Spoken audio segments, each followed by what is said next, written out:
انسانیت کا، نوع انسانی کا ازلی اور ابدی دشمن وہ ابلیس لعین ہے۔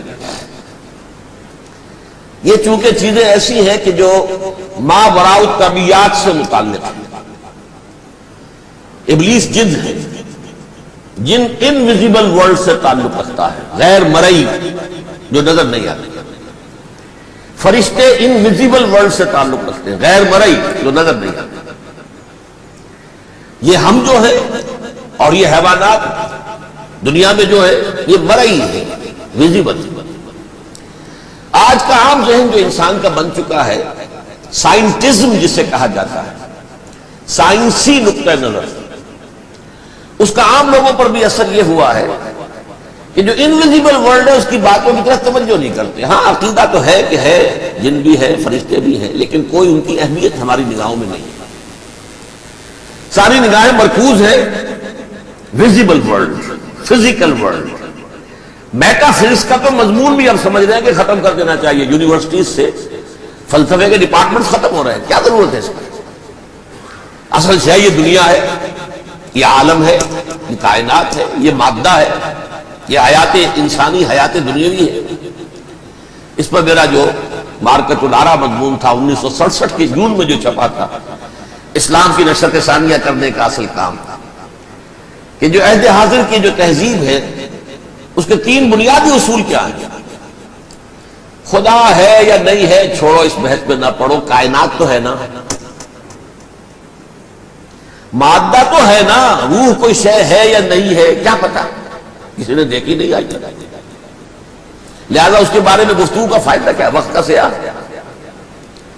عالم آخرہ کوئی ہے یا نہیں ہے کیا پتا، کس نے آ کے بتایا مرنے کے بعد، لہذا اس بحث میں نہ پڑھو، یہ عالم دنیا تو ہے نا، اٹس ویری مچ پریزنٹ، لہذا ساری توجہ اس پر صرف کرو۔ تو خدا کے مقابلے میں کائنات پر توجہ ہے، روح کے مقابلے میں مادے اور جسم پر توجہ ہے، حیات اخروی کے مقابلے میں حیات دنیاوی پر توجہ۔ یہ ہے اصل میں کرکس آف دی میٹر، اس تہذیب جدید کا خلاصہ۔ ان جانداروں میں ایک تقسیم ہے، 2 کا تعلق غیر مرئی دنیا سے ہے، انویزیبل ورلڈ سے، فرشتے جو دکھائی نہیں دیتے، ان کی پیدائش ہوئی ہے نور سے۔ دوسرے جنات جو انسانوں سے پہلے پیدا کیے گئے، آدم سے پہلے، وَالْجَانَّ خَلَقْنَاهُ مِن قَبْلُ مِن نَارِ السَّمُومِ، جنات کو تو ہم بہت پہلے پیدا کر چکے تھے آگ کی لو سے، وہ بھی نظر نہیں آتے۔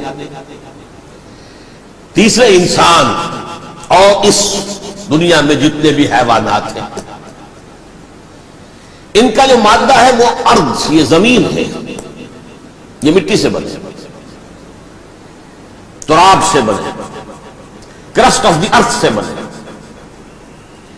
سیلف، خودی۔ یہ حیوانات میں نہیں ہے، یہ ہے صرف ملائکہ، جنات اور انسان۔ اب یہاں مسئلہ پڑ گیا، بڑا پرپیچ مسئلہ۔ اللہ تعالیٰ نے پہلے حضرت ملائکہ کو پیدا کیا اور انسانی ارواح کو پیدا کیا نور سے، پھر ناک سے پیدا کیا، نار سے، آگ سے جنات کو، پھر مٹی سے بنایا، آدم کا حیولہ، اس میں روح پھونک دی، اب آدم بن گئے۔ اعلان یہ کر دیا کہ خلافت ارضی جو ہے وہ آدم کو عطا کی جا رہی ہے۔ یہ پیچ پڑ گیا۔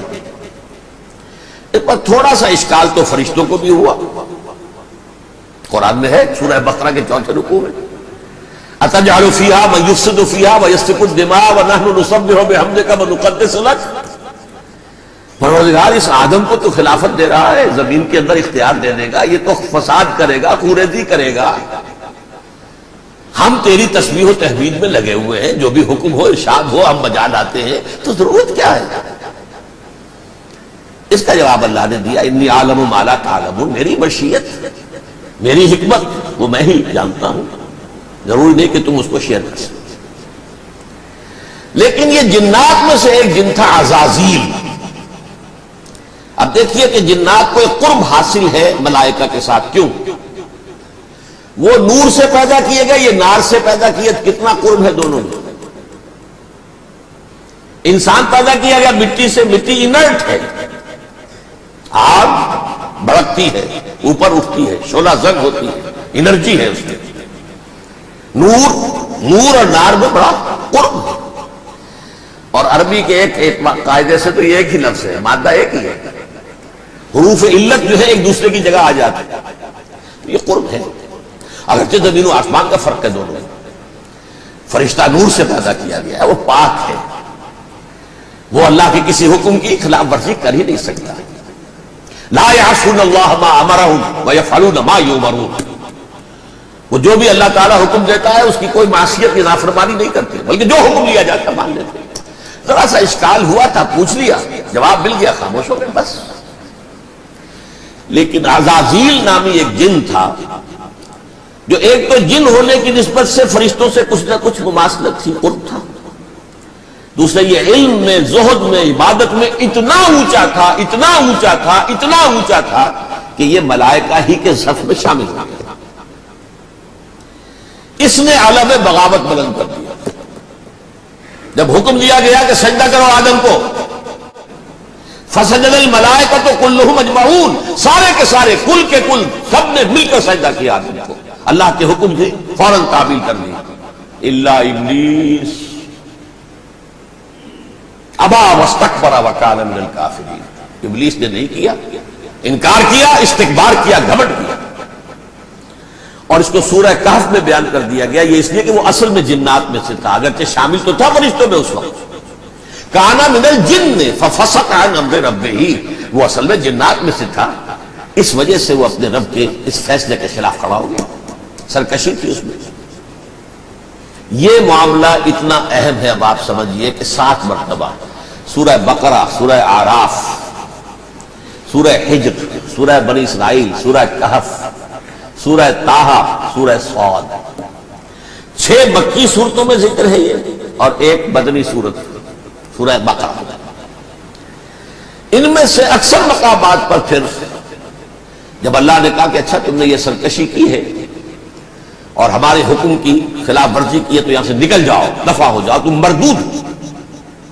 مردود ملعون، ان علیک لعنتی الی یوم الدین، اب تجھ پر لعنت رہے گی میری قیامت کے دن. اس نے کہا اچھا پروردگار پھر مجھے ذرا مہلت دے دے، رب فانظرنی الی یوم یبعثون، قیامت تک میری زندگی طویل کر دے.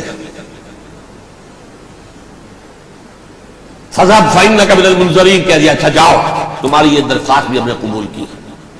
انہوں نے کہا پروردگار اب میں اس آدم کو بھی گمراہ کر کے چھوڑوں گا اور آدم کی نسل کو تباہ کر کے چھوڑوں گا. انتہائی شدید چیلنج کے انداز میں یہ قرآن مجید میں 4-5 مرتبہ مضمون آیا ہے. میں نے صرف 2 جگہ سے آپ کو کوٹ کر کے سنایا تھا. سورہ اعراف میں اللہ تعالیٰ فرماتے ہیں قال، اس پر ابلیس نے کہا فبما اغویتنی، تو اے رب جو تو نے مجھے گمراہ کیا ہے، مجھے ذلیل کر دیا، مجھ پر فوقیت دے دی، اس کو انا خیر منہ، میں اس سے بہتر ہوں، خلقتنی من نار وخلقتہ من طین، بنایا تو نے مجھے آگ سے اور اس کو بنایا مٹی سے، پھر مجھ سے مطالبہ کہ میں سجدہ کروں، اور میں نے سجدہ نہیں کیا تو نے مجھے ملعون قرار دے دیا. قال فبما اغویتنی لأقعدن لهم صراطک المستقیم، اب میں یہ نسل آدم کے لیے، اس کو برباد کرنے کے لیے تیرے سیدھی راہ کے اوپر گھات میں بیٹھوں گا، سیدھے راستے پر چلنے نہیں دوں گا. ثم لآتینہم من بین ایدیہم، پھر میں ان پر حملہ آور ہوں گا، ان کے سامنے سے بھی، ومن خلفہم، ان کے پیچھے سے بھی، وعن ایمانہم، ان کے داہنی جانب سے بھی، وعن شمائلہم، اور ان کے بائیں جانب سے بھی، ولا تجد اکثرہم شاکرین، اور تو دیکھے گا کہ ان کی اکثریت تیری شکر گزار بندوں پر مشتمل نہیں ہوگی. یہ چیلنج تھا. اور ایک چھوٹا سا چیلنج جو سورہ صاد میں آیا ہے، اور یہاں تو اس نے اللہ کے جلال کی قسم کھا کر کہا قال فبعزتک لأغوینہم اجمعین، اے رب تیری عزت، تیرے جلال کی قسم ہے میں ان سب کو گمراہ کر کے چھوڑوں گا، الا عبادک منہم المخلصین، سوائے ان میں سے وہ کچھ لوگ جنہیں تو خالص اپنا بندہ بنا لے، جنہیں تو اپنا بندہ بنا لے، مخلص، مخلص نہیں، مخلص یہ مفعول ہے، فاعل نہیں ہے، جسے تو بنا لے۔ بعض لوگوں کو اللہ چن لیتا ہے، هو اجتباکم، تمہیں چن لیا ہے، استفاء، اجتباء، وہ بچیں گے جن کو تو اپنی خاص امان میں لے لے گا، باقی میں سب کو گمراہ کر کے چھوڑوں گا۔ یہ ہے اصل دنیا میں نوع انسانی کا ابدی دشمن، ازلی سے ابدی تک۔ اور اس میں نوٹ کیجئے کہ اس کی اصل بنیاد کیا ہوئی؟ دو لفظ، تکبر اور حسد۔ استکبرا، تکبر کیا، انا خیر منہ، میں اس سے بہتر ہوں۔ یہ ساری بس کی گانٹھ یہی ہے، سب سے بڑی گمراہی کی وجہ یہی ہے۔ اسی لیے کہا ہے حدیث میں، لن يدخل الجنہ من کان فی قلبہ مثقال حبۃ من کبر، جنت میں ہرگز وہ شخص کبھی بھی داخل نہیں ہو سکے گا جس کے دل میں رائے کے دانے کے برابر بھی کبر ہے۔ تکبر سب سے بڑا گناہ، الکبر ردائی، اللہ فرماتا ہے یہ تکبر، یہ تو میری چادر ہے۔ کوئی شخص تکبر کرتا تو گویا میری چادر گھسیٹ رہا ہے میرے کندھے سے۔ عرب میں کسی شخص کی توہین کرنی ہوتی تھی تو اس کی چادر گھسیٹتے تھے، ننگا کر دیا گویا۔ تو یہ میری ردائی ہے، الکبر ردائی، یہ میری چادر ہے، یہ جامہ مجھے زیب دیتا ہے، مجھ پر راستہ تھا۔ اور حسد، آدم کو جو برتری عطا ہو گئی، اس حسد کی آگ میں وہ جل رہا ہے اور اس کا انتقام لینا چاہتا ہے۔ آدم سے بھی، آدم کو بھی گمراہ کیا، جنت سے نکلوایا۔ ویسے نکلنا تو انہیں تھا ہی مشیت اذنی میں، لیکن فوری طور پر اللہ کے حکم کی خلاف ورزی تو کروائی نا۔ فَعَصَىٰ آدَمُ رَبُّهُ فَغَوَىٰ، آدم نے اپنے رب کے حکم کی نافرمانی کی، گمراہ ہوا عارضی طور پر۔ یہ دوسری بات ہے، توبہ کر لی، اللہ نے توبہ قبول فرما لی، معاف کر دیا۔ کوئی مستقل جو ہے وہ نسل انسانی پر اس گناہ کا اثر متوارث طور پر نہیں آ رہا، ختم ہو چکا معاملہ، ہوا تھا ہو گیا۔ فَتَلَقَّىٰ آدَمُ مِن رَّبِّهِ كَلِمَاتٍ فَتَابَ عَلَيْهِ إِنَّهُ هُوَ التَّوَّابُ الرَّحِيمُ۔ اور توبہ کی شان یہ ہے جب وہ قبول ہو جائے اللہ کی جناب میں، کیا تائب من الذنب کمن لا ذنب له، گناہ سے توبہ کرنے والا ایسے ہوتا ہے جیسے اس نے کبھی گناہ کیا ہی نہیں تھا۔ لیکن بہرحال وہ گمراہ کرنے میں کامیاب ہو گیا، حضرت آدم اور حوا کو بھی۔ اور نوع انسانی کی عظیم اکثریت، عظیم اکثریت، عظیم اکثریت اس کے داؤ میں آئی ہوئی ہے نہیں۔ کتنے ہیں وہ عباد اللہ المخلصین، الا عبادک منہم المخلصین، کتنے ہیں جو واقعتاً خالصتاً اللہ کے بندے بن گئے، جنہیں اللہ نے اپنا بنا لیا، اپنا قرار دے دیا۔ اب اس کے ساتھ نوٹ کیجئے، اس ابلیس کے ساتھ ایک فوج بھی ہے جسے قرآن مجید میں کہا گیا ہے یہ اس کی پارٹی ہے، حزب الشیطان، یہ اکیلا نہیں ہے۔ ایک تو وہ عزازیل ہے، اس کی طویل ترین عمر اللہ نے دے دی، وہ تو قیامت تک رہے گا۔ باقی بھی جنات جو ہیں ان کی نسل میں سے، جو اس کی نوع میں سے، اس کی نسل میں سے، جنات کی عمریں انسانوں کی عمروں سے زیادہ ہیں، بہت زیادہ ہیں، لیکن پھر بھی اتنی نہیں ہے۔ یہ خاص ہے اس کا معاملہ کہ اس نے کہا تھا رب انظرنی الی یوم یبعثون، مجھے دے دے مہلت اس وقت تک تاکہ میں ثابت کر کے دکھا دوں کہ جسے تو نے یہ خلافت دیا یہ اس کا اہل نہیں ہے۔ Let me prove this point ولا تجد اکثرهم شاکرین، تو ان کی اکثریت کو شکر گزار نہیں پائے گا۔ وہ ابلیس جو ہے وہ ریکروٹ کرتا ہے اپنے فوجی، اول تو خود جنات میں جو اس کے نمبر 1 لشکری ہے۔ قرآن مجید میں اس کا اشارہ دیا گیا ہے انہو یراکم ہوا وقبیلہ من حیث لا ترونہم۔ دیکھو لوگو، اے انسانوں، وہ ابلیس لعین عزازیل اور جو اس کی قبیلے کے لوگ ہیں، جنات ہیں، وہ تمہیں وہاں سے دیکھتے ہیں اور تاکتے ہیں اور حملہ کرتے ہیں جہاں سے تم انہیں نہیں دیکھتے۔ وہ غیر مرئی ہیں، انویزیبل ہے، تمہیں نظر نہیں آتے۔ ویزیبل دشمن کا وار تو روک لو گے، انویزیبل کا کیسے روکو گے؟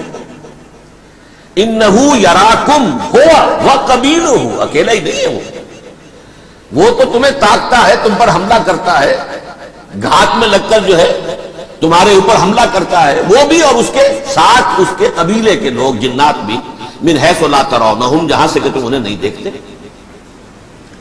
لیکن اس کے علاوہ وہ انسانوں میں سے بھی ریکریوٹ، رنگ روٹ، وہ برپا، وہ جو ہے ان کو اپنے پاس رکھتا ہے فوج کے اندر، جس کی سب سے بڑی مثال کیا ہے؟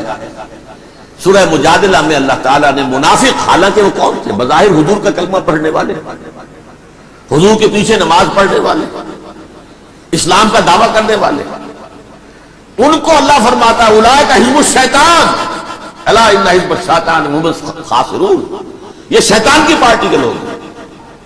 وہاں مقابلے میں آیا ہے اولئک حزب اللہ الا ان حزب اللہ هم المفلحون، یہ دو پارٹیاں ہیں، حزب اللہ اللہ کی پارٹی جو اس کے مخلص بندے ہیں، وہ اللہ کی پارٹی ہے، اور جو شیطان کے مرید بن گئے اس کے ہاتھ پر بیعت کر لی، لہذا وہ اس شیطان کی پارٹی کے لوگ ہیں، چاہے وہ انسان ہو چاہے جن ہو۔ تو انسانوں میں سے بھی اس کے حزب میں، اس کی پارٹی میں اس کے ایجنٹ ہیں، اور بہت ہیں، بلکہ بہت سے تو ایسے ہیں کہ جو جنات کے بھی کان قطع دیں، ان کو بھی شیطنت سکھا دیں، پڑھا دیں۔ لیکن اب ایک بات سمجھیے، ایک دنیا میں نسل اور قوم بھی ایسی ہے جو ایک خاص وقت سے بحیثیت مجموعی من حیث القوم ابلیس کی ایجنٹ بن گئی ہے۔ وہ کون ہے؟ وہ یہودی ہے۔ یہ یہودی قوم جو ہے، اس میں ایک تو کچھ یہ کہ ان کی فطرت کے اندر یہ تھا کہ ہم ہیں اصل انسان، باقی انسان جو ہے وہ انسان نما حیوان ہے، ان کی کوئی حیثیت نہیں ہے۔ ہم ہیں اصل انسان، نحن ابناء اللہ واحباؤہ۔ باقی یہ جنٹائلز، یہ گوئمز، غیر یہودی، یہ تو حیوانات ہیں۔ اب جیسے کہ انسانوں کو حق ہے کہ حیوانوں کو ایکسپلائٹ کریں، استعمال کریں، گھوڑے کو آپ ٹانگے میں باندھتے ہیں کہ نہیں؟ اس کی پسینے کی اور محنت کی کمائی ہے جو کھاتا ہے ٹانگا چلانے والا۔ البتہ یہ ضرور ہے کہ چونکہ اگلے روز پھر جوتنا ہے تو کچھ نہ کچھ تو اسے بھی کھلائے گا نا، اپنی کمائی میں سے کچھ دانے کھلائے گا، تو اس کو اور گھاس دے گا، یا بیل کو جوتنا ہے ہل میں تو کچھ نہ کچھ اس کو دینا ہوگا کھانے کو، لیکن پھر اسے استعمال کرنا ہے۔ تو ان کا مستقل قول یہ ہے کہ اصل انسان ہم ہیں، باقی پوری نوع انسانی ہمارے لیے حیوانوں کے درجے میں، ہم چاہیں جس طرح انہیں استعمال کریں، ایکسپلائٹ کریں، دھوکہ دیں، جیسے چاہیں، لوٹیں، کھسوٹیں، سب کچھ کریں، بدہضی کریں، ان سے سود لیں، سب کریں، جو بھی ممکن طریقہ ہو، یہ ہمارے لیے ہم ڈومینیٹ کریں گے، اور یہ در حقیقت ہمارے اعلی کار ہے۔ ایک تو اس اعتبار سے یہود بقیہ پوری نوع انسانی کے دشمن بن گئے۔ قرآن مجید کی وہ آیت بھی میں نے آپ کو سنائی ہے، وَقَالُوا لَيْسَ عَلَيْنَا فِي الْأُمِّيِّينَ سَبِيلٌ، یہ امیین کہتے تھے نا ان کو، جو غیر یہودی ہیں، کیونکہ ان کے پاس کتاب تھی، تورات تھی، اور کتاب نہیں تھی کسی کے پاس، لہذا یہ صحیح ان پڑھ ہے، پاگل ہے، جاہل ہے، امی ہے۔ ہم ہے صاحب کتاب، ہمارے پاس شریعت، ہمارے پاس کتاب، یہ لوگ ان پڑھ ہیں، جاہل ہیں۔ لیس علینا فی الامیین سبیل، ان امیین کو ہم لوٹیں، کھسوٹیں، دھوکہ دیں، فریب سے جو کریں، چوری کریں، ڈاکہ ڈالیں، جیب کے قطرے، جس طرح بھی کریں ہمارے لیے جائز ہے، ہمارے اوپر کوئی گرفت نہیں ہوگی۔ اللہ تعالیٰ ہم سے یہ نہیں پوچھے گا تم نے جھوٹ کیوں بولا تھا اس کے ساتھ، تم نے وعدہ خلافی کیوں کی تھی اس کے ساتھ، تم نے کیوں دھوکہ دیا تھا اس کو، تم نے کیوں اس کا مال جو ہے غبن کر لیا تھا، ہڑپ کر لیا تھا، نہیں، ہم پر پوچھ لیں۔ اس اعتبار سے ایک تو یہ انسانیت کی دشمنی ان کی گھٹی میں پڑ گئی، اس غلط خیال کی وجہ سے ہم تو بخشے بخشائے ہیں، we are the chosen people of the Lord, ہمیں تو اللہ اگر جہنم میں داخل بھی کرے گا تو صرف چند دن، لن تمسنا النار الا ایاما معدودات، باقی اصل میں تو ہم تو اللہ کے پسندیدہ، نحن ابناء اللہ واحباؤہ، اس کے بیٹوں کے مانندے بڑے چہیتے ہیں، لاڈلے ہیں۔ یہ باقی دنیا، باقی انسان ہماری چراہ گاہ ہے، جیسے چاہے چرے، جس طرح چاہے ہڑپ کر دیں۔ یہ تو ان کا پہلے سے مستقل معاملہ تھا، لیکن اس کے بعد ان کی تاریخ میں ایک دور وہ آیا جب حضرت مسیح علیہ السلام ان میں مبعوث کیے گئے۔ یہ 1400 سالہ تاریخ کا کلائمیکس ہے یہود کی۔ جب کتاب انہیں دی گئی تھی تورات حضرت موسیٰ کے ذریعے، وہ 1400 قبل مسیح کا واقعہ ہے۔ اس وقت سے لے کر اللہ کا وہ فضل ان پر ہوا کہ کوئی ایک لمحہ ایسا نہیں آیا 1400 برس میں کہ ان کے ہاں کوئی نہ کوئی نبی موجود ہے۔ یہ تار ٹوٹا ہی نہیں، 2 سے شروع ہوا، موسیٰ ہارون علیہ السلام، اور 1400 برس کے بعد پھر آخری 2 ہیں، عیسیٰ اور یحییٰ علیہ السلام، یوں سمجھ لیجئے۔ اور اس کے درمیان یہ تار ہے، اور اس تار میں کوئی ایک لمحہ ایسا نہیں آیا کہ کوئی نبی موجود ہو۔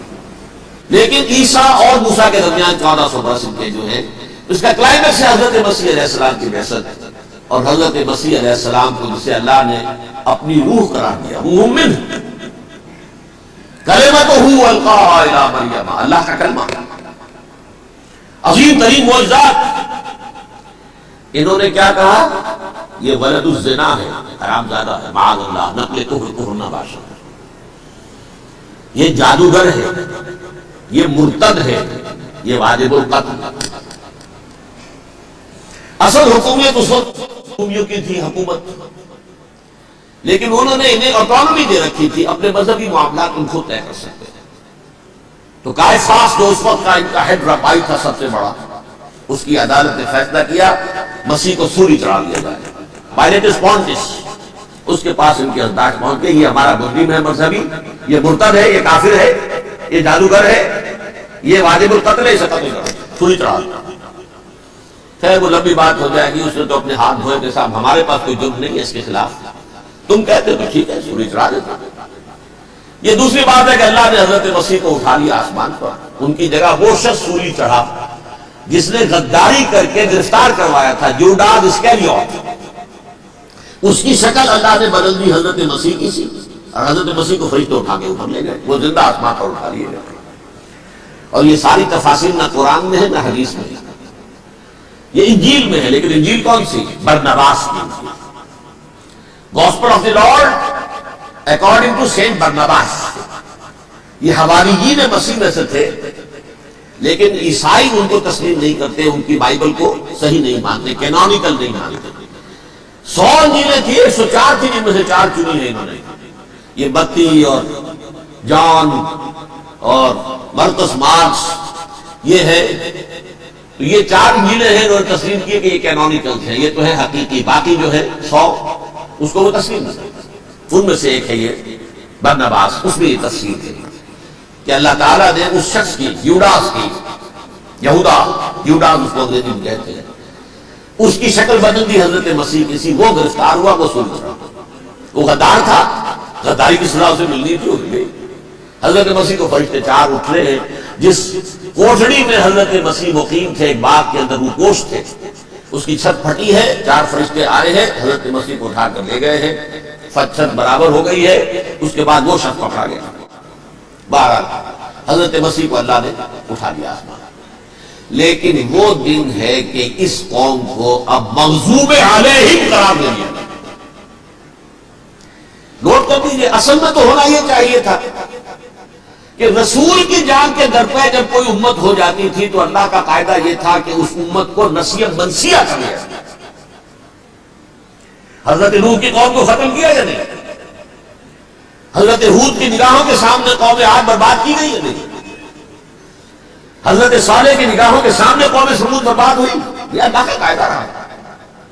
سدوم اور عمورہ کی بستیاں حضرت لوط علیہ السلام جہاں بھیجے گئے، مدین کا علاقہ جہاں حضرت شعیب بھیجے گئے، آل فرعون جن کی طرف موسیٰ کو بھیجا گیا، سب ہلاک کر دیا۔ کیونکہ رسولوں کے بارے میں اللہ کا ذات، نبیوں کے بارے میں یہ بات نہیں۔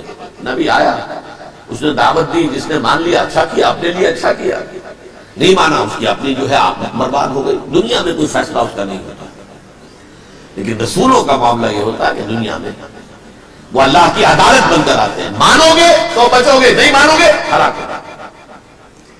تو اس اعتبار سے وہ مستحق تو ہو چکے تھے اس کے کہ انہیں ہلاک کر دیا جائے۔ اب اللہ کی کوئی خصوصی مشیت ہے، اس میں کیا حکمت ہے، وہ ہے ایک حکمت، میں بعد میں اگر وقت ہوا تو بتاؤں گا۔ فیصلہ یہ کیا اللہ نے کہ حضرت مسیح کو تو اٹھا لیا زندہ، اور ان کی رسی ابھی مزید دراز کر دی کہ ان کو ابھی مہلت دے دی کہ تمہیں آخری استیصال، جس کو عذاب اکبر کہتا ہے قرآن، سورہ سجدہ جو حضور ہر جمعے کی پہلی رکعت میں فجر میں پڑھتے تھے، وَلَنُذِيقَنَّهُم مِّنَ الْعَذَابِ الْأَدْنَىٰ دُونَ الْعَذَابِ الْأَكْبَرِ لَعَلَّهُمْ يَرْجِعُونَ، چھوٹے چھوٹے عذاب اور ایک بڑا عذاب، جبکہ قوم بالکل برباد، نسیم منسیہ، کأن لم یغنوا فیہا، ایسے ہو جائے جیسے کوئی تھے ہی نہیں آباد میں، لا یرا الا مساکنہم، اب ان کے مسکن نظر آتے ہیں، مکین نظر نہیں آتے۔ یہ عذاب اکبر جو ہے وہ ان پر نہیں آیا، حالانکہ وہ مستحق ہو گئے تھے اسی وقت۔ اس کو یوں سمجھئے کہ کسی شخص کو پھانسی کا حکم تو ہو جائے، ایگزیکیوشن نہیں ہوتا ہے، کئی سال گزر جاتے ہیں پڑے ہوئے اور معاملات جو ہے وہ چلتے رہتے ہیں۔ یہ معاملہ ہوا اس کے ساتھ، ورنہ یہ مستحق ہو چکے تھے آخری بربادی تباہی کے، عذاب استیصال، جڑ سے کاٹ دینے والا عذاب، وہ آ سکتا تھا ان پر اسی وقت، لیکن اللہ نے ان کی مہلت دراز کی۔ لیکن اس کے بعد اللہ نے ان کو ایک اور موقع دیا، 600 برس بعد حضرت مسیح کے محمد الرسول اللہ صلی اللہ علیہ وسلم کی بعثت ہوئی۔ اور یہ میں سمجھتا ہوں کہ اس قوم پر اللہ کا اتنا بڑا فضل تھا، اتنا بڑا فضل تھا، اتنا بڑا فضل تھا۔ اب پھر ایک موقع دیا، عَسَىٰ رَبُّكُمْ أَن يَرْحَمَكُمْ وَإِنْ عُدتُّمْ عُدْنَا، دیکھو اب بھی تمہیں ہم ایک موقع دے رہے ہیں، تمہارا رب تمہارے اوپر اب بھی فضل کرنے کو تیار ہے، رحم فرمانے کو تیار ہے۔ ان ھذا القرآن یہدی للتی ہی اقوم، اس قرآن کے سائے میں آ جاؤ، یہ شاہدرا ہے ہدایت میں آنے کا، اس میں داخل ہو جاؤ، محمد کی تصدیق کرو صلی اللہ علیہ وسلم، دامن محمدی میں آ جاؤ، اب بھی ہم تمہارے گناہ بخش دیں۔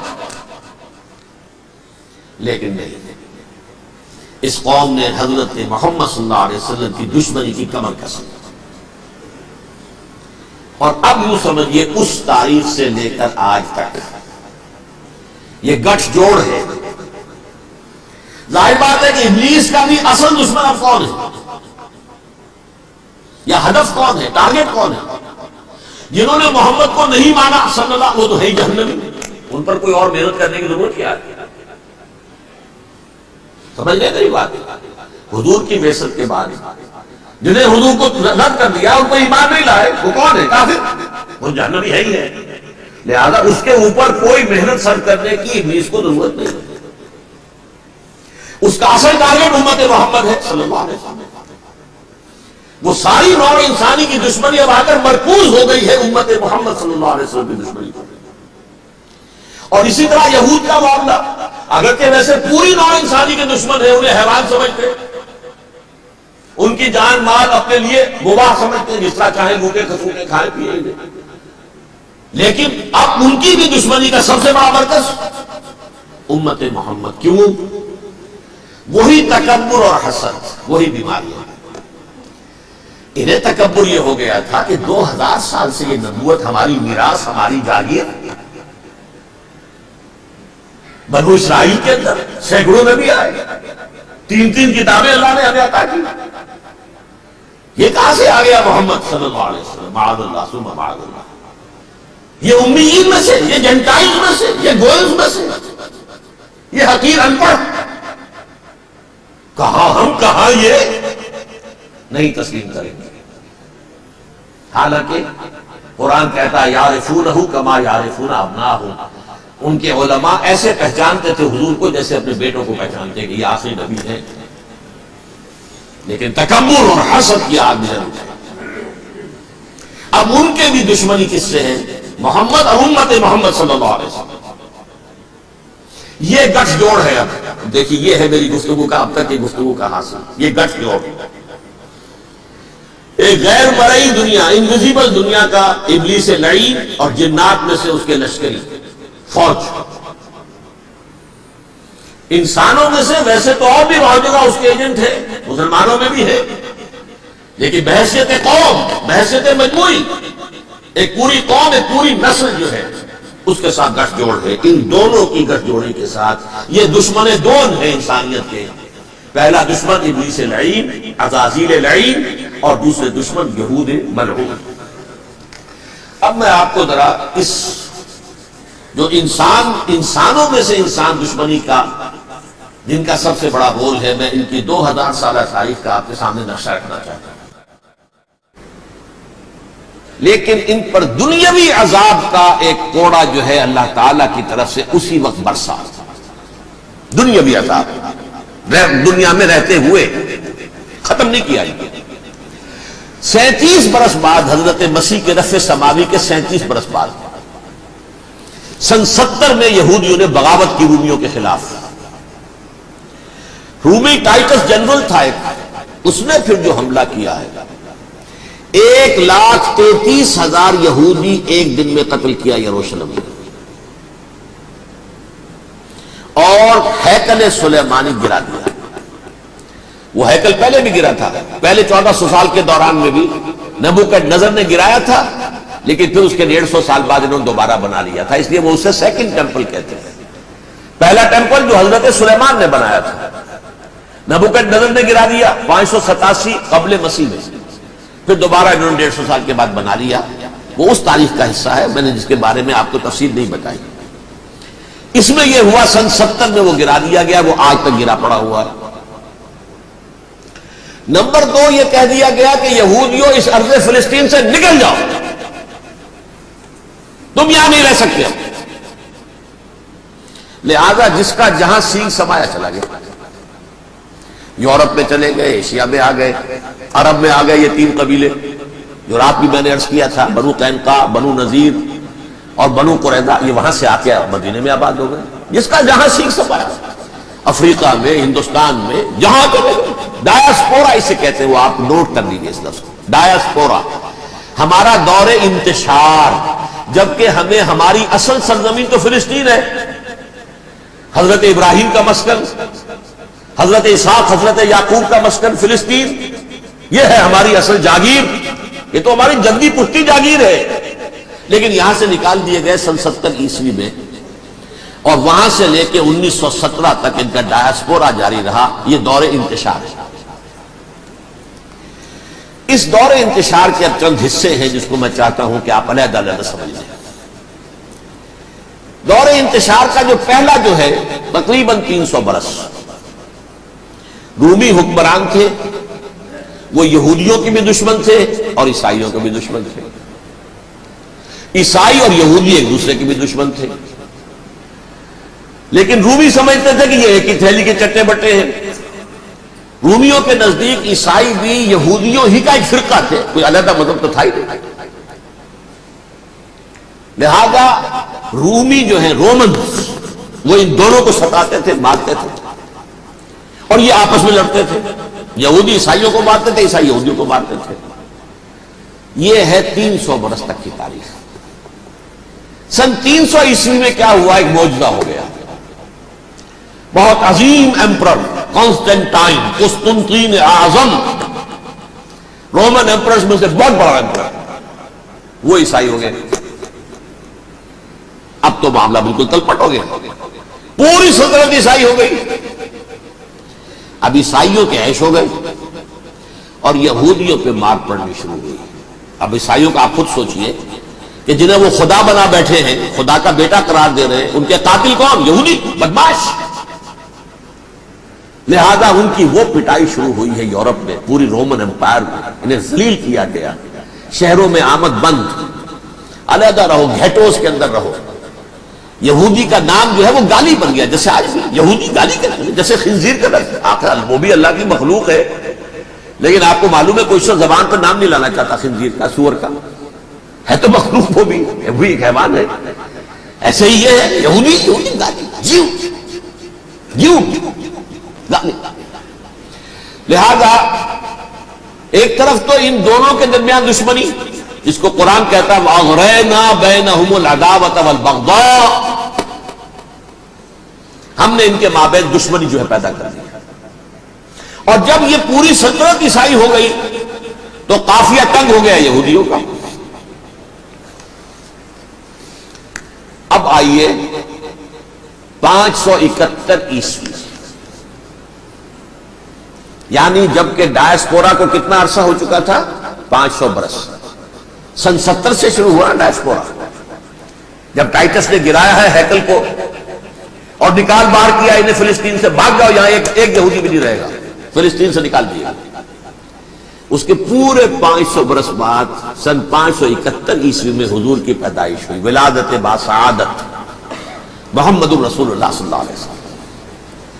610 میں آپ پر وحی کا آغاز ہوا، لیکن حضور کے ساتھ ان کا معاملہ کیا رہا؟ اول تو جبکہ حضور ابھی مکے ہی میں تھے، یہودیوں نے ریشہ دوانیاں شروع کر دی حضور کے خلاف۔ قریش مکہ کو سکھاتے تھے، پڑھاتے تھے، ان سے یہ پوچھو، ان سے یہ پوچھو، انہیں اس طرح تنگ کرو، ان سے یہ امتحان لو، یہ آپ کے علم میں ہے۔ سورہ بنی اسرائیل میں، سورہ کہف میں وہ سوالات، جو امتحانی سوالات آئے تھے، ذوالقرنین کون تھا، اصحاب کہف کون تھے، تم رسول بنے پھرتے ہو تو بتاؤ، اور یہ روح کی حقیقت کیا بتاؤ۔ یہ ساری ریشہ دوانیاں کر رہے تھے بیٹھے ہوئے، ابھی وہیں پر، حضور ابھی پہنچے بھی نہیں۔ ہجرت فرما کر حضور تشریف لے آئے تو حضور نے، جسے ماسٹر سٹروک کہا جائے گا، یعنی اسٹیٹس مین شپ کا ماسٹر سٹروک، آپ نے مدینے میں آتے یہودیوں کے ساتھ پیکٹ کر دیا، جوائنٹ ڈیفنس پیکٹ آف مدینہ، کہ اگر مکے والے ہم پر حملہ کریں گے تو ہم مل جل کر ایک قوم کی حیثیت سے مقابلہ کریں گے۔ یہ میثاق مدینہ کہلاتا ہے، جس کے بہت غلط معنی پہنائے جا رہے ہیں آج کل۔ بہرحال میں موضوع میرا چونکہ یہ نہیں، میں ادھر نہیں جاؤں گا، لیکن ہوا کیا، ہر مرتبہ یہ خیانت کے مرتکب ہوئے، ان میں جو عہد کیے تھے ان سے پھرے، اندر ہی اندر سازش، ریشہ دوانی، حضور کی بدترین دشمنی۔ سورہ نساء کی آیت نمبر 12 میں، 14 میں، 13 میں فرمایا ہے، لا تزال تطلع علی خائنۃ منہم، اے نبی ہمیشہ آپ کے علم میں ان کی طرف سے خیانتیں، بدیانتیاں آتی رہیں گی، اور بار بار وہ مسلسل جنگ کی آگ بھڑکاتے تھے، قریش کو دعوت دیتے، آؤ آؤ آؤ، ہم اندر سے بغاوت کر دیں گے، تم آؤ تو صحیح، ختم کریں محمد کو اور اہل ایمان کو صلی اللہ علیہ وسلم ورضی اللہ تعالی عنہ اجمعین۔ لیکن پھر جب وہ آتے تھے تو یہ دبک جاتے تھے، ان میں ہمت نہیں تھی، میدان کے مرد نہیں رہے تھے۔ یہ سورہ حشر میں ان کا نقشہ کھینچا گیا ہے، کھلے میدان میں مقابلے کی اس کے اندر صلاحیت ہی نہیں ہے۔ یہ تو فصیلوں کے پیچھے سے، جیسے عورتیں کہیں دیہات میں لڑائی ہوتی ہے تو مرد جو ہے گلیوں میں لڑتے ہیں، عورتیں اوپر سے پتھر پھینکتی ہیں، بس وہ کام یہ کر سکتے تھے، من ورائے جدر، فصیلوں کے پیچھے سے، جنگ میں میدان میں نہیں آ سکتا۔ بہرحال قرآن مجید میں ہے یہ، سورہ مائدہ کی آیت نمبر 64، کلما اوقدوا نارا للحرب اطفاها اللہ، اکثر و بیشتر مواقع پر تو یہ جب آگ بھڑکاتے تھے جنگ کی، اللہ اسے بجھا دیتا تھا۔ لیکن بہرحال اس کے باوجود جنگیں ہوئی، غزوہ بدر، غزوہ احد ہوئی کہ نہیں، یہ ساری اصل شرارت ہے، اور اس کے نتیجے میں حضور نے پھر ایک ایک کر کے 3 قبیلوں کو سزا دی۔ غزوہ بدر کے فوراً بعد بنو قینقاع نکالے گئے مدینے سے، غزوہ احد کے فوراً بعد بنو نذیر نکالے گئے، اور غزوہ احزاب کے بعد بنو قریظہ نکال دیے گئے۔ یہ تو میں نے آپ کے سامنے رکھ دیا صرف حضور کے زمانے میں ان کا کیا رویہ رہا، دشمن۔ رات بھی ہم نے وہ آیت پڑھی تھی، لَتَجِدَنَّ أَشَدَّ النَّاسِ عَدَاوَةً لِلَّذِينَ آمَنُوا الْيَهُودُ وَالَّذِينَ أَشْرَكُوا، اہل ایمان کی دشمنی میں شدید ترین تم پاؤ گے یہودیوں کو اور مشرکین بھی بعد میں ہے، پہلے یہودی۔ حضور کے بعد کیا ہوا اب یہ نوٹ کیجئے، یہ ان کی تاریخ کا دوسرا دور ہے۔ حضرت عمر رضی اللہ تعالیٰ عنہ کا عہد خلافت ہے، بیت المقدس کا محاصرہ کیا گیا، فصیل بڑی اونچی، شہر اندر سے سیلف سفیشنٹ، حملے کا راستہ کوئی نہیں، محاصرہ طول کھینچ رہا ہے، لیکن ان کے پاس رسد بھی موجود ہے، پانی بھی موجود ہے، وہ دروازے بند کر کے بیٹھے ہوئے ہیں۔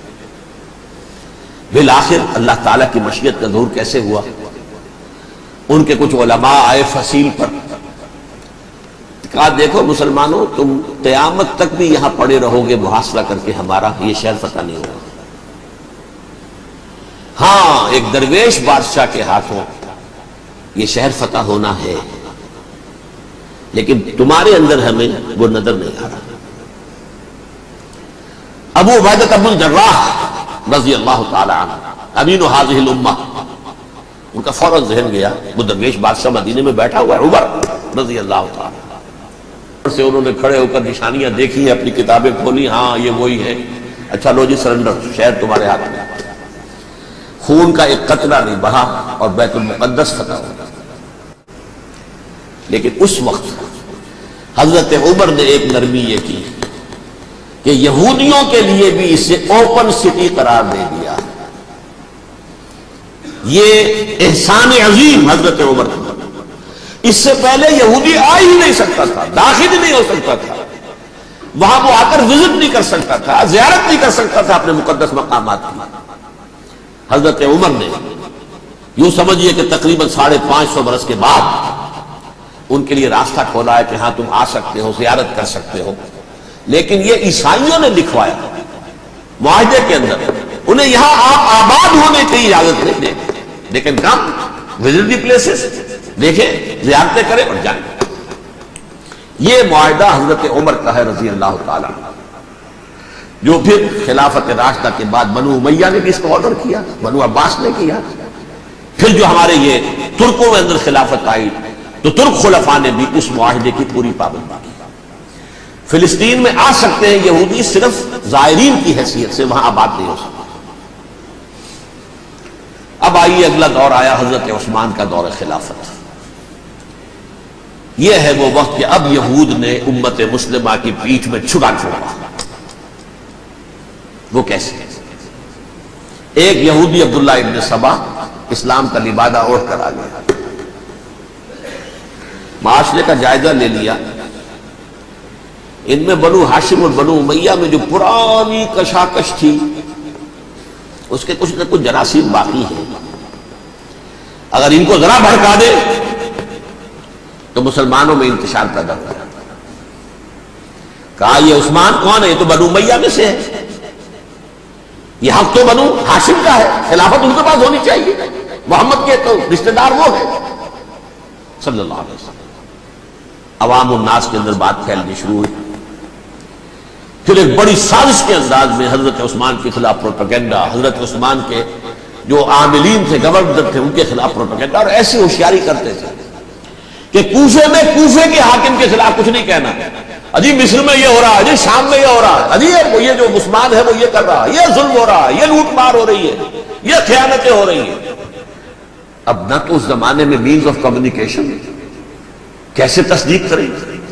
افواہیں تو آپ آج کراچی کے اندر شروع ہو جائے تو پتہ نہیں چل سکتا کسی کو کہ کیا اس میں صداقت ہے، کیا جھوٹ ہے، اور بری بات جو ہے فطرت انسانی کی کمزوری ہے، وہ فوراً قبول کرتا ہے۔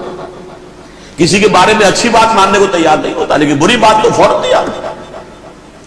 بہرحال یہ فتنہ انہوں نے اٹھایا، حضرت علی کی الوہیت کا فتنہ اٹھایا، حضرت عثمان کے خلاف الفتنۃ الکبریٰ برپا کیا، حضرت عثمان شہید ہوئے۔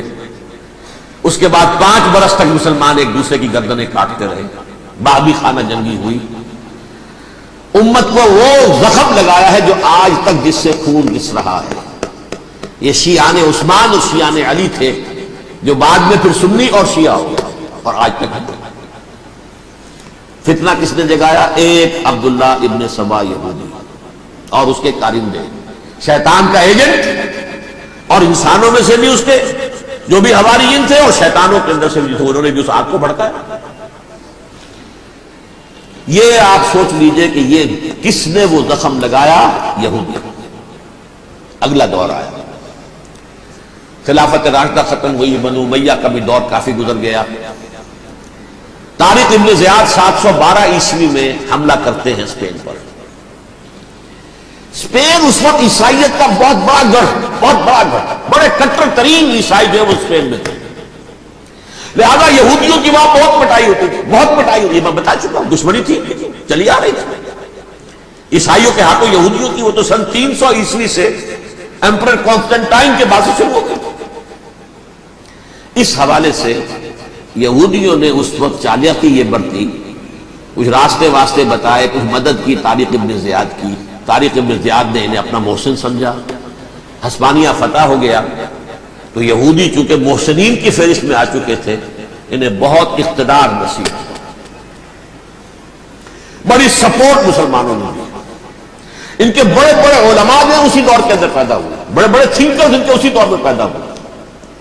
بن گوریون جو کہ ایک وزیر اعظم تھا اسرائیل کا، اس نے یہ لکھا اپنی کتاب میں، Muslim Spain was the golden era of our diaspora, وہ ڈائسپورا جو 70 عیسوی سے شروع ہوا تھا اور 1917 عیسوی تک جاری رہا ہے، اس میں سے گولڈن ایرا ہمارا جو تھا وہ مسلم اسپین تھا، ہسپانیہ میں بیٹھ کر ہم نے عیش کیا۔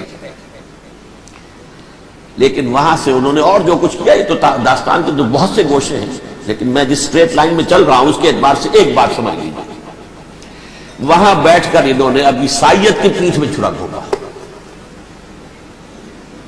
پروٹیسٹنٹ مذہب پیدا کیا، تقسیم کر دیا، جیسے شیعہ سنی کی تقسیم، عبداللہ ابن سبا، رومن کیتھولک اور پروٹیسٹنٹ کی تقسیم، یہودی علماء۔ ہوتا کیا تھا، ہسپانیہ کی یونیورسٹیاں ہیں، کارڈووا میں ہے، ٹولیڈو میں ہے، گریناڈا میں ہے، غرناطہ، قرطبہ، تولیتلا، اور وہاں آتے تھے لوگ، فرانس سے چلے آ رہے ہیں نوجوان پڑھنے کے لیے، جرمنی سے چلے آ رہے ہیں، اٹلی سے چلے آ رہے ہیں، تین ہی ملک قریب ترین پڑھتے ہیں سینٹرل جو یورپ کے ہیں۔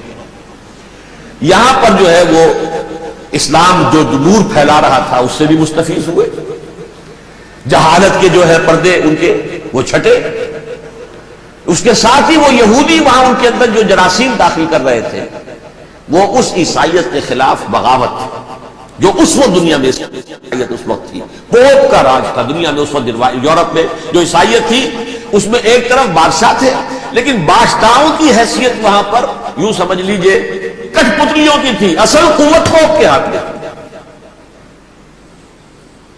اور پوپ کو انہوں نے جیسے قرآن نے کہا اتخذوا احبارهم ورهبانهم اربابا من دون اللہ، کیونکہ سینٹ پال نے شریعت موسوی ساقط کر دی تھی تو اب شریعت تھی ہی نہیں، پوپ کو اختیار تھا جس چیز کو چاہے حلال قرار دے دے، جس چیز کو چاہے حرام قرار دے دے۔ اتخذوا احبارهم ورهبانهم اربابا من دون اللہ۔ انہوں نے کہا صاحب یہ پوپ کس بلا کا نام ہے، یہ بھی انسان ہے، بات تو ٹھیک تھی نا، اصل حیثیت تو کتاب کی ہونی چاہیے، ڈیوائن بک، ریویلڈ اسکرپچر، لہذا یہ کتاب ہر شخص پڑھ سکتا ہے، کوئی پوپ کے باپ کو جو ہے کوئی اس کے لیے پروپرائٹری رائٹس تو نہیں ہے کہ صرف پوپ پڑھ سکتا ہے یا پادری پڑھ سکتے ہیں، ہم بھی پڑھ سکتے ہیں، ہم بھی سمجھ سکتے ہیں۔ یہ باتیں تھی کہ جن کو بڑھا چڑھا کر بیان کر کے اور پوپ کا اقتدار ختم کرا دیا اور توجہ مرکوز کر دی بائبل کی طرف۔ اب بائبل میں بڑا حصہ تو اولڈ ٹیسٹامنٹ کا ہے، نتیجہ کیا ہوا، یہود کی عظمت پروٹیسٹنٹس کے نزدیک مسلم ہو گئی۔ اصل قوم تو یہ ہے، وہ دشمنی بدلی کہ نہیں بدلی، موسیٰ کے امتی یہ ہے، تورات موسیٰ کو دی گئی، ابراہیم کی نسل یہ ہے، لہذا وہ جو دشمنی تھی، جو عداوت تھی کہ ہمارے خدا کو سوری چڑھانے والے ہیں یہ بدماش، اس کا ازالہ ہوا۔ اس پروٹیسٹنٹ مذہب کے نتیجے میں یہ میں اب آپ کو بتاتا ہوں کہ ایک نتیجہ وہ نکلا ہے جسے برٹرنڈ رسل نے بیان کیا ہے، اس کی کتاب ہے ان پریز آف آئیڈلنس، صفحہ 108۔ وہ لکھتا ہے کہ Christians retaining the Judaic belief in a special revelation added to it the Roman desire for worldwide domination and the Greek taste for metaphysical subtleties. The combination produced the most fiercely persecuting religion that the world has yet known. یہ تین چیزیں آ کر عیسائیت میں مل گئی۔ ایک تو جب یہ اولڈ ٹیسٹمنٹ جو ہے وہ ان کے ہاتھ میں آ گئی، اور اس کے میں کچھ آپ کو بتا دیتا ہوں کہ اولڈ ٹیسٹمنٹ کی تعلیمات، کیونکہ یہ اولڈ ٹیسٹمنٹ جو ہے یہ محرف تھی، اصل تورات تو گم ہو گئی تھی 587 قبل مسیح میں، جب پہلی مرتبہ ہیکل جو ہے تباہ ہوا ہے اس وقت ختم ہو گئی۔ اس کے کوئی 150 سال کے بعد انہوں نے یادداشتوں سے مرتب کر کے لکھی ہے، اب اس میں ان کے اپنے خیالات، اپنے امانی، اپنی توجیحات وہ شامل ہو گئے۔ لہذا میں آپ کو حوالے دیتا ہوں، اس کتاب کے اندر مظالم کی جو تعلیم دی گئی ہے، اہل کتاب نے اپنے مظالم قتل عام کے جواز کے لیے تورات میں تبدیلیاں کی اور پیغمبروں پر دہشت ناکی اور بدترین حرام کاری کے الزامات لگائے. سنیے، پہلا حوالہ ہے یہ گنتی باب 31 آیات 17-18. اس لیے ان بچوں میں جتنے لڑکے ہیں سب کو مار ڈالو، اور جتنی عورتیں مرد کا منہ دیکھ چکی ہیں ان کو بھی قتل کر ڈالو، لیکن ان لڑکیوں کو جو مرد سے واقف نہیں اور اچھوتی ہیں اپنے لیے زندہ رکھو. یہ کسی اللہ کی کتاب کا یہ جملہ ہو سکتا ہے؟ کسی ریویل بک کا؟ اور سنیے، یہ ہے استثناء ڈیوٹرانومی باب 20 آیت 16-18.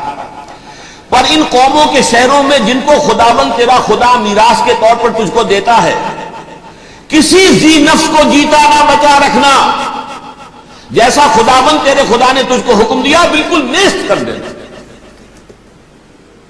مرد، عورتیں، بچے، بوڑھے سب ختم. یہ کتاب مقدس ہے. اور سنیے، سیموئیل باب 27 آیت نمبر 9. اور داؤد نے اس سرزمین کو تباہ کر ڈالا اور عورت مرد کسی کو جیتا نہ چھوڑا. نمبر 4، ان سب آباد شہروں کو ماں، عورتوں اور بچوں کے بالکل نابود کر ڈالا. کتاب استثناء باب 3 آیت 6. یہ ہے جو کہہ رہا ہے برٹرینڈ رسل، کرسچینٹی میں آ کر بھی 3 چیزیں شامل ہو گئی. ایک تو یہ باربیرین، یہ تعلیم جو ہے، اور یہ مذہب کے نام پہ تعلیم، یہ کتاب مقدس کی تعلیم. نمبر 2، رومنز کے اندر جو ایک تمنا تھی ورلڈ ڈومینیشن کی، وہ عیسائیت کے اندر آ گئی. اس لیے کہ پوری رومن امپائر جو ہے عیسائی ہو گئی، تو اسے وراثت کے اندر ورلڈ ڈومینیشن کی جو ایک تمنا تھی وہ مل گئی.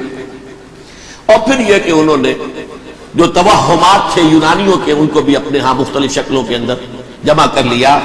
ان 3 چیزوں کا the combination produced the most fiercely persecuting religion that the world has yet known. اس کے نتیجے میں دنیا میں تاریخ انسانیت کے اندر جو بدترین خوخار ترین مذہب ہو سکتا ہے وہ شکل عیسائیت نے اختیار کیا. اور اس کا مظہر عتم کیا تھا نوٹ کیجیے، صلیبی جنگیں. ایک بات ٹائم ٹیبل کے اعتبار سے نوٹ کر لیجیے گا. فرسٹ ملینیم ختم ہوا، سیکنڈ شروع ہوا. ان کے 1000 سال ختم ہوئے تو 11ویں صدی میں سیکنڈ ملینیم شروع ہوا، تو پہلی صلیبی جنگیں ہوئی. لاکھوں مسلمان قتل کیے. صرف یروشلم کے اندر اتنا خون بہایا کہ خود ان کے ہسٹورینز لکھتے ہیں کہ جب ان صلیبیوں نے جب گھوڑوں کے ساتھ وہ چل رہے تھے گلیوں میں، تو ان کے گھوڑوں کے گھٹنوں تک خون کی ندی بہ رہی تھی. جہاں سے گزرے ختم کرتے چلے گئے، آبادیاں کی آبادیاں ختم ہو گئی. اگرچہ اس کروسیڈ میں گیہوں کے ساتھ دھن بھی پسا، یہودی بھی بہت مارے گئے. یہ فرانس سے، جرمنی سے جب یہ کروسیڈرز آ رہے تھے، 3000 میل کا سفر طے کر کے آئے تھے. سوچئے تو صحیح. اربن ثانی پوپ جو تھا، آگ لگا دی تھی اس نے پورے یورپ کے اندر. شرم سے ڈوب مرو، تمہارے مقدس علاقے مسلمانوں کے ہاتھ میں. انفیڈلز، یہ کافر، یہ مرتد، یہ ملحد. مسیح جہاں پیدا ہوا، مسیح کو جہاں سولی دی گئی، وہ کہاں ہے؟ ان کے ہاتھ میں. وہ آگ لگائی ہے، 3000 میل کا فاصلہ طے کر کے یہ دو قومیں آئی ہیں وہاں، اور جو تباہی مچائی ہے. تاریخ انسانی میں ایسی بربریت کی کوئی مثال. اور یہ ان کے اپنے ہسٹورینز لکھتے ہیں شرم کے بارے میں. ایسے محسوس ہوتا ہے جیسے ان کی گردنیں جھکی جا رہی لکھتے ہیں. یہ جو بغاوت ہوئی پوپ کے خلاف، اس میں نوٹ کیجئے تاریخی اعتبار سے سب سے پہلے بغاوت کرنے والا ملک انگلستان تھا. اس نے اپنا چرچ علیحدہ بنایا، چرچ آف انگلینڈ. پوپ سے رشتہ منقطع. The first protestant kingdom in Europe was England. اسی سے رشتہ جوڑی west white Anglo Saxon protestants. ان میں اولیت کا شرف کسے حاصل ہے؟ برطانیہ شریف کو. یہاں پر انہوں نے اب ایک بہت بڑا جو کارنامہ کیا، پوپ کی گرفت کم ہوئی یورپ پر سے، پروٹیسٹنٹ مذہب کا فروغ ہوا، تو انہوں نے سود کی اجازت حاصل کر لی. جب تک پوپ کی حکومت تھی سود حرام تھا. نو ٹرانزیکشن، نہ انٹرسٹ نہ یوزلی، کچھ بھی نہیں. پروٹیسٹنٹس کے ذریعے سے سود کی اجازت حاصل کر لی. اس کے بعد بڑے بڑے بینک بنا کر بیٹھ گئے، house of Rothschild, house of Goldsmiths. یہ عمران خان صاحب کے جو خطن جو تھے گولڈ سمتھ، یہ بینکرز، بڑی بڑی فیملیز. ان لوگوں نے کیا کیا؟ اب ریشہ دوانیاں. یورپ میں مختلف ملکوں کے درمیان جنگیں کروائی سازشوں کے ذریعے سے. وہی کلما اوقدوا نارا للحرب، جنگ کے لیے آگ بھڑکا دینا تو ان کا پرانا مشغلہ تھا. جنگیں کرواتے تھے. پھر فرانس کے بادشاہ کو بھی قرض چاہیے اسلحہ کے لیے، انگلستان کے بادشاہ کو بھی قرض چاہیے. ہاؤس آف راس چائلڈ کا ایک نمائندہ وہاں بیٹھا ہے، یہاں بیٹھا ہے، اور منہ مانگے شرح پر سود کے اوپر قرض دے رہے ہیں. ان کو سب کو جو ہے ان کے سارے مالی مسائل کھینچ لیے، دولت پر قبضہ کر کے بیٹھ گئے. اور اس کا نتیجہ یہ نکلا چند 100 سالوں کے اندر کہ فرنگ کی رگے جاں پنجے یہود میں. اس سودی نظام کے ذریعے سے دولت پر ان کا قبضہ. علامہ اقبال 1905 سے 1908 تک رہے تھے، لیکن یہ کہ ان کی نگاہ تھی ایسی، گاہ میری نگاہ تیز چیر گئی دل وجود، گاہ الجھ کے رہ گئی میرے توہمات میں. اور انہوں نے دیکھا ہے کہ فرنگ کی رگے جہاں پنجے یہود میں ہے. ابھی ہٹلر کا تو وجود بھی نہیں تھا، بعد میں ہٹلر کو محسوس ہو گیا نا واقعتاً ہمارا اصل دشمن یہ یہودی ہے جو یہاں پر بیٹھا ہوا، جو ہمارا خون چوس رہا. آخر یوں ہی تو نہیں، دماغ اس کا ایسے تو خراب نہیں ہو گیا تھا. یہ قتل عام، یہ ہولوکاسٹ کس لیے؟ اس نے پہچان لیا تھا، اس لیے کہ وہ ویسٹ نہیں تھا، وائٹ اینگلو سیکسن پروٹیسٹنٹ. اصل جادو جو چلا وہ پر چلا. اور برطانیہ ان کا سب سے بڑا جو ہے وہ پشت پناہ، مددگار، حامی. اس کے ساتھ ساتھ انہوں نے کوشش کی، یہ ترک خلفاء بیچارے، مرد بیمار تو بن ہی چکا تھا یورپ کے اندر، زوال سے دوچار ہو چکی تھی ترکی خلافت. انہوں نے بھی محل بنائے تھے. تجھ کو بتاتا ہوں تقدیر امم کیا ہے، شمشیر و ثنا اول، طاؤس و رباب آخر.